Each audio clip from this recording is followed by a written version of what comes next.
అనంతలక్ష్మి గారు అందించిన ఇస్తినమ్మ వాయనం. సనాతన సాంప్రదాయంలో ఏం చెప్పినా దానికి పలు ప్రయోజనాలు ఉంటాయి. ప్రతి దానిలోనూ వ్యక్తిగత, కుటుంబ, సామాజిక ఉన్నతికి, సుస్థితికి దోహదం చేసే అంశాలు ఇమిడి ఉంటాయి. అటువంటి వాటిలో వరలక్ష్మి వ్రతం ఒకటి. ఇది చేయటానికి ఎటువంటి పట్టింపు లేదు.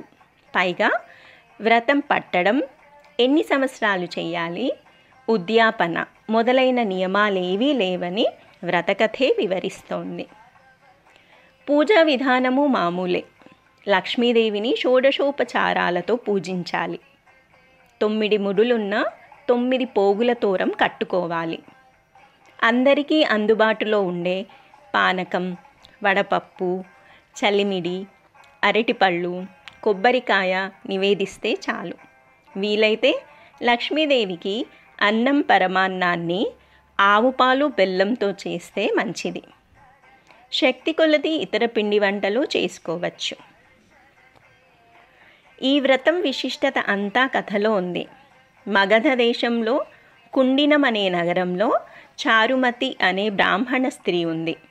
ఆమె ఉన్నదానితో తృప్తి చెందుతూ అత్తమామలను భక్తి శ్రద్ధలతో సేవించుకుంటూ వినమ్రంగా ఉండేదట. ఆమె సత్ప్రవర్తనకు మెచ్చి వరలక్ష్మీదేవి కలలో కనిపించి తాను వరలక్ష్మీదేవినని, ఆమెను అనుగ్రహించదలచానని, శ్రావణ పూర్ణిమకు ముందు వచ్చే శుక్రవారం తనను పూజిస్తే సకల సౌభాగ్యాలు ప్రసాదిస్తానని చెప్పింది. చారుమతి సంతోషంతో తల్లికి నమస్కరించి కీర్తించింది. శ్రావణ పూర్ణిమకు ముందు వచ్చిన శుక్రవారం కలలో తనకు లక్ష్మీదేవి సెలవిచ్చిన విధంగా అన్ని ఏర్పాట్లు చేసి నగరంలో ఉన్న అన్ని వర్ణాల స్త్రీలతో కలిసి పూజ చేసింది. పూజానంతరం మొదటి ప్రదక్షిణకి ఆ స్త్రీలందరి పాదాలకు అందెలు వచ్చాయి. రెండో ప్రదక్షిణకి సర్వాలంకారాలు అమరాయి. మూడో ప్రదక్షిణకి భర్తలు వారిని తీసుకొని వెళ్ళటానికి వాహనాలతో వచ్చారు. ఆ మహిళలంతా చారుమతిని, వరలక్ష్మిని కీర్తించి ప్రతి సంవత్సరం వరలక్ష్మి వ్రతం చేసుకుంటూ సకల సంపదలతో తులతూగారు. ఇది కథ. కానీ దీని అంతరార్థం చాలా గొప్పది. ఈ కథలో కథానాయకి అయిన చారుమతి పేరు మాత్రమే ఉంది. భర్త పేరు కానీ మామగారి పేరు కానీ లేవు. స్త్రీలకు మన సాంప్రదాయంలో ప్రాధాన్యం లేదనే వారు గమనించాల్సిన అంశం ఇది. చారుమతి అంటే మంచి బుద్ధి కలది, మితభాషణం ఎవరికైనా అలంకారమే. ఈమె అసలైన మంచితనం కనపడేది అందరినీ తనతో పాటు వ్రతం చేసుకోవటానికి పిలవటంలో.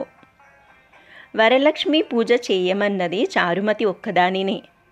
కానీ ఇంకెవరికీ చెప్పవద్దనలేదు కనుక తనకు కలగబోయే మేలు అందరికీ కలగాలని ఆశపడింది చారుమతి. అమ్మని పూజించటానికి అందరూ అర్హులే. సామూహికంగా చేసే వ్రతాలు ఎక్కువ ఫలితాన్ని ఇస్తాయని గుర్తించిన చైతన్యవంతురాలు చారుమతి. ఈ లక్షణాలు కొన్నైనా అలవర్చుకుంటే వ్రతం చేసిన ఫలితం పూర్తిగా దక్కుతుంది. ఇది అలవాటు చేయటానికే పూజ అయ్యాక వాయనం ఇచ్చేటప్పుడు ఇస్తినమ్మ వాయనం, పుచ్చుకొంటినమ్మ వాయనం అని చెప్పిస్తారు. వ్రతం చేసిన వారికి వచ్చిన ఫలితం బంగారు ఆభరణాలు మాత్రమే కాదు. ఏ స్త్రీ అయినా కోరుకునేది భర్త ప్రేమాభిమానాలను. వారికి అవి లభించాయి. ఈ వరలక్ష్మిని పొందటానికి చారుమతి అంటే మంచి బుద్ధి కలిగి ఉండటమే మార్గం. తనకి కలిగిన మేలు అందరూ పొందాలనుకోవటం, పూజా సమయంలో భేదభావాలు పాటించకపోవటం, పెద్దలకు సేవ చెయ్యటం, వినమ్రంగా ఉండటం, ఉన్నదానితో తృప్తి చెందడం మొదలైన చారుమతిలోని గుణాలను పెంపొందించుకోవాలి. అప్పుడు కుటుంబం సుఖశాంతులనే శ్రేష్టమైన సంపదలతో విలసిల్లుతుంది.